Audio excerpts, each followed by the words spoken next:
Hey, girl, hey, and welcome to the Self Love Fix podcast, where we get relatable, we share tea, and we support each other on this journey of self love, self worth, personal development, self esteem, and self care. Because why wait until it's too late to start becoming the best version of ourselves? Let's start today. And I'm your host, Beatrice. So let's get into it. Hey, and welcome back to the Self Love Fix. I hope you had a great week last week, and I hope you learned some things from the Releasing Shame episode. As always, it's a new week, so we have a new episode, but before we jump in, I just wanted to lay out a couple things. So first of all, for all of you who left reviews and ratings, thank you so much. I really appreciate it. It really helps get the podcast out to more people. So if this podcast has touched you in any way, or if you just love this podcast, please leave a review, please subscribe. Again, both of those things really help people to get to know this podcast so that more people can love it and more people can get to know it. So if you could take a second, that's right, I'm going to put on pause. Take a second to go write a review. I'd really appreciate it. So this week we're going to talk about why you deserve and should go on real dates, because there's been a lot of talk lately about how millennials don't date and how we don't do things the traditional way and da-da-da and whoop-de-whoop. But honestly, I think every generation has something to say about how the generation after them can improve. I think every generation just has something to complain about, honestly. Like, it's just the way it goes. But I just don't think that's the truth for everyone. I'm pretty sure a lot of people, a lot of millennials go on dates. I've seen it all the time. I've participated in it. It's a very normal thing. Dating isn't a dead thing. So I don't know why the baby boomer generation likes to come for us for that. And when I say dating, I mean like traditional dating, like outside of the house dating, because what we don't do is date inside the house, as in getting to know somebody by watching Netflix with them.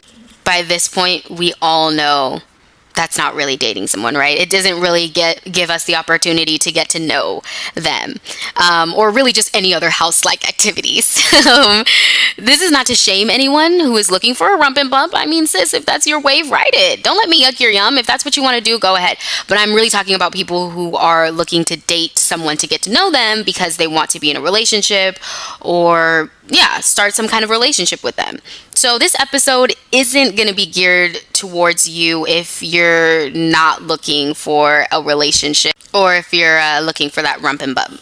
Again, no shame. If that's what you want to do, go ahead. It's just this episode is not going to apply to you. So this is an episode for women who are actively looking for getting to know someone before starting a relationship. I'm trying to let you know that you deserve to go on real dates before starting a relationship.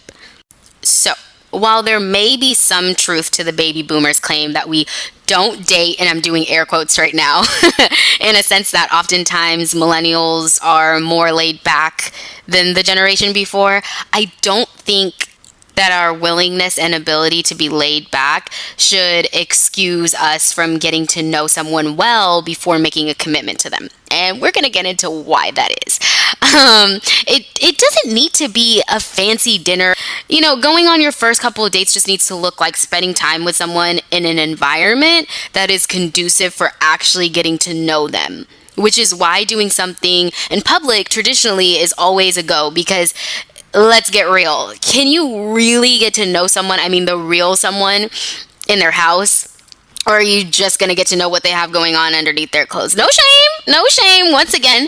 But I'm just trying to illustrate how difficult it is to get to know somebody, like their personality, their shortcomings, their strengths, their goals, their ambitions, all of those things. When we're sitting in the house, twiddling our thumbs, waiting for someone to make the move so we can release our sexual energy. I'm just being honest. I've been there. There's no shame. Like, it happens, and if that's what you want to do, then that's what you want to do. But for those of us who actually want to form a relationship with someone, we find ourselves getting frustrated when we go on these house dates and, you know, all we get to do is get to know one side of them, if you know what I mean.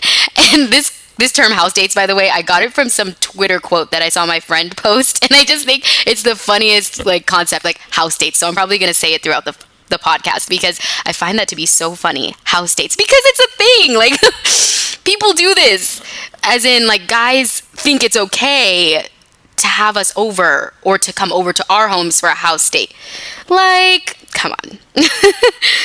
Why some men are like this, that's beyond me. I don't know. I just know that sometimes they really can and do think that a house date serves as a real date. It doesn't. To be quite honest, I used to be a house dater. Yes, guilty. I had every intention of wanting to get to know a guy and wanting to be involved in a long-term relationship. But for some reason, I felt like everything had to be rushed. And I felt like I had to just take what they offered me. So when they offered these house dates, I took them and never questioned them until one day I realized just how problematic house dating can get. You see, when you start acting like you're in a relationship before having done the screening or dating process to figure out if you're even compatible, shit gets really confusing and hard to get a handle of. Like, think about it. A house is a home. It's where you feel comfortable and it's where you like to be. So when you start out getting to know a guy and he invites you to his house repeatedly as his way of getting to know you, you've associated him with that comfortable feeling. So now you're attached and now it's 10 times harder to let him go when things get rough. Have you noticed that? When you house date someone, and I'm sorry, I'm laughing because house date is just such a funny term. I'll get over it though.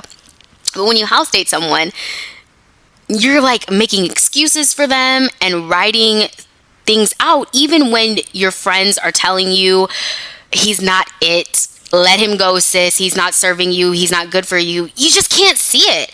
It's because you've sort of jumped one step ahead and you already gave him that place in your life. So even if you aren't exclusive or if you aren't officially in a relationship, it damn near feels like it because you've seen the inside of each other's homes, their kitchen, their living room, their actual room. You've seen some of the most intimate places of their lives.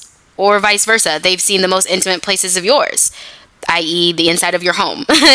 So it's kind of hard to let someone go once you get to this point, even if, and especially if, they're toxic. So why do you deserve to date? You deserve to date because dating is a screening process. It's a process that lets you weed out people who aren't it before they get to know your friends, your home, your family, before they get in too deep. Let me put this in perspective. Let me change the game for you. If you like makeup, I assume you like to get your makeup from Sephora. Now think about it. Why do you like to get your makeup from Sephora?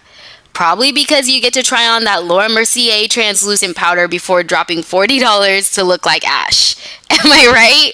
Or maybe you want to swatch that Tartelette eyeshadow shade to make sure that one, it actually looks good with your skin color, and two, the eyeshadow is smooth and blendable. You can spend hours in Sephora making sure you get the right foundation shade, taking pictures with a flash to make sure you once again don't look like Ash, and you're willing to spend your time and your energy in that store because you want to get your money's worth and you want to be one and done. You don't want to come back into the store returning and retrying everything on again because you were in a rush. You want to leave with the right product. Am I right?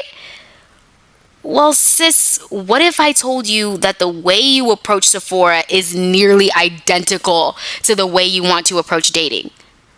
I mean, you wouldn't buy a lipstick without first trying it on to make sure it looks good against your skin color, right? Or maybe you would, but then what happens when it's too bright for your skin? You try to fix it. You try fixing it with lip liner, with lip gloss. Hell, you might even layer it on with another lipstick, all because you don't want to drive another 10 miles to return it. Right?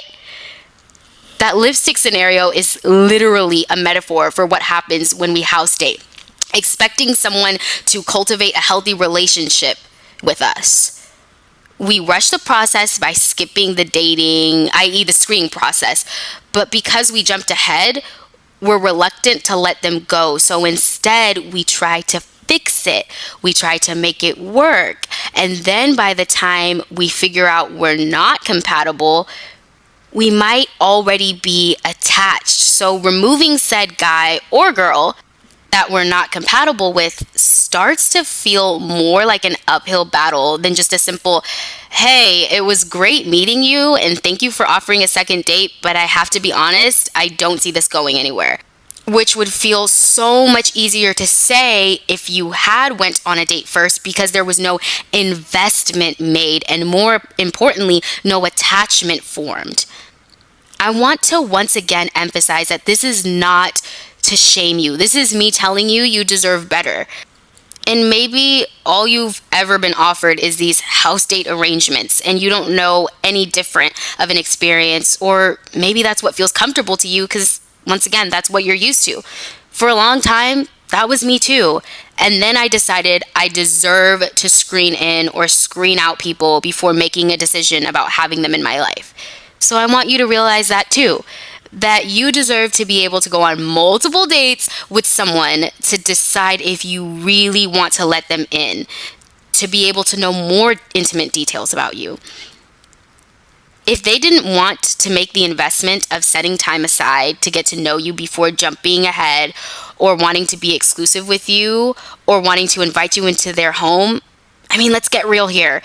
They too are likely not being choosy. They're likely not concerned with important details like how do you handle your emotions and how do you handle arguments and how do you interact with people and what are your ambitions and other things you learn when you go on dates. But you are. You care about getting to know his or her favorite color, about what they were like when they were a kid, about what ambitions they have, about what they like to do in their free time, and what they do for a living, because you are interested in finding someone to relate to, because you are interested in forming a relationship with someone. At least if you're listening to this podcast, I'm assuming you are. Bottom line is this, sis. You deserve to get to know someone on a surface level before jumping ahead to what already feels like a relationship. You know, lounging around in sweats in someone's house, watching a movie. You deserve to feel comfortable with someone before getting comfortable with someone. You feel me? That was me trying to do my Travis Scott voice. So the next time a guy says, hey, let's hang out, and you say, hang out where? And he says, I don't know, just come over, I guess. Remember that there are men out there who are willing to get to know you first before jumping ahead to what feels like a relationship before actually being in one. And remember, you wouldn't buy that Fenty foundation without trying on like 3 or 4 different shades, because you want to be sure you've left the store with something that is just right for you and your needs, because no one has time to be out here walking around with the wrong thing. And as always, it's never my intention to make you feel shame. It's always my intention to tell you the truth, to tell you the things that someone else probably wouldn't tell you. I'm literally like your girlfriend in your pocket, trying to prevent you from making mistakes and trying to help you not make the mistakes I made. I'm here for you.